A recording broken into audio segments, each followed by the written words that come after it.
And coverage ન્યૂઝમાં આપનું સ્વાગત છે। પોઈચા દુર્ઘટનામાં બાકીની 3 વ્યક્તિને શોધવા એનડીઆરએફના વધુ એક દસ્તાની મદદ લેવાઈ। ખોજનો વ્યાપ વધારી વ્યાસબેટ નીચે ભરૂચ તરફના ઓવરા સુધી કરાયો। કોતરોને ખંખોળી શોધખોળ કરાઈ। મહેસૂલની પોલીસ કર્મીની ટુકડીઓ દ્વારા નદીના પટમાં પગપાળા ચાલી તપાસ કરાઈ। ઓરસંગ સંગમ સુધી અંડર વોટર કેમેરાથી સ્કેનિંગ કરાયું।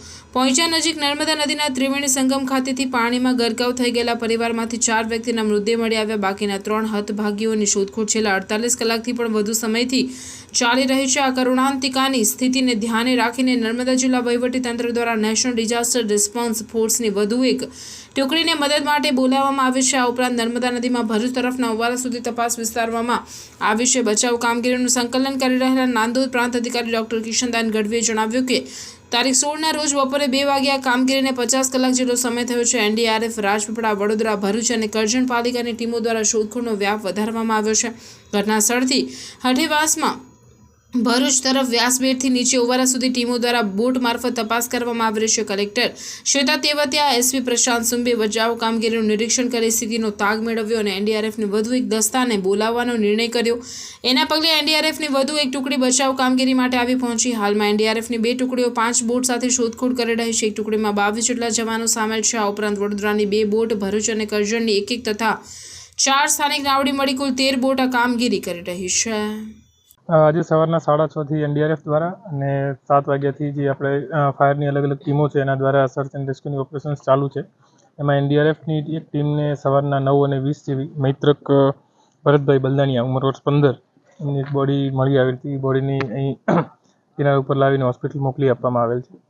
હજી 3 આપણને જે બોડી છે એનું સર્ચ ઓપરેશન્સ ચાલુ છે। આપણે સઘન પ્રયત્નો કરી રહ્યા છીએ કે જેટલું જલ્દી થઈ શકે એટલી મળી શકે। આપણે એના માટે અત્યારે લગભગ 13 જેટલી બોટ્સ અલગ અલગ એનડીઆરએફની, ફાયરની અને લોકલ બોટ્સ એમના દ્વારા પ્રયત્ન કરી રહ્યા છીએ કે તાત્કાલિક આપણને બોડી મળી શકે। ગઈકાલની ટીમો હતી એમાં ગઈકાલે એક સાંજના એનડીઆરએફની એક ટીમ વધારાની બોલાવવામાં આવી હતી જે અત્યારે સ્ટેશન પોઈચા બ્રિજ પાસે કરવામાં આવેલી છે અને ત્યાંથી એ સર્ચ ઓપરેશન અલગ વધારે ચલાવી રહ્યા છે। એ સિવાય ફાયરના પણ વધારે માણસો આપણે બોલાવી લીધા છે અને લોકલ માછીમારો છે એમની બોટ્સ 4 થી વધારે બોટને આપણે અત્યારે હાલ કાર્યરત કરી છે જેથી એમાં मानसू जी ने अपने सर्च मदद करी सकें। सर्च ऑपरेशन हमारा कंटिन्यू है।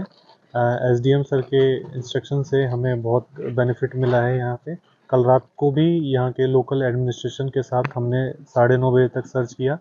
उसके बाद हमने सर्च लाइट से सर्च किया पूरा ऑप्स। और अभी मॉर्निंग में भी सुबह सुबह जब इंस्ट्रक्शंस मिले, एसडीएम सर ने बताया कि जो गड्ढे हैं और जो कटाव है और जो टर्निंग एरिया है मंदिर के, वहीं पे सर्च ज़्यादा करें तो हमें बॉडी मिल सकती है। और वही उसका रिजल्ट ये है कि हमें 9:20 पे बॉडी रिकवर हुई। हमारी 2 बोट्स ब्रिज के आगे सर्च में लगी हैं और 3 बोट्स वहीं कर्व एरिया में वहाँ से लेकर और ब्रिज तक हमारा कंटिन्यू सर्च जारी। सर वडोदरा फायर है, एनडीआरएफ है एंड भरूच की टीम है, करजन की टीम है, यही लोग सर्च करें। अन्य खबरों के लिए चैनल को सब्सक्राइब कीजिए। खबरों का नोटिफिकेशन पाने के लिए बेल आइकॉन को जरूर दबाएं।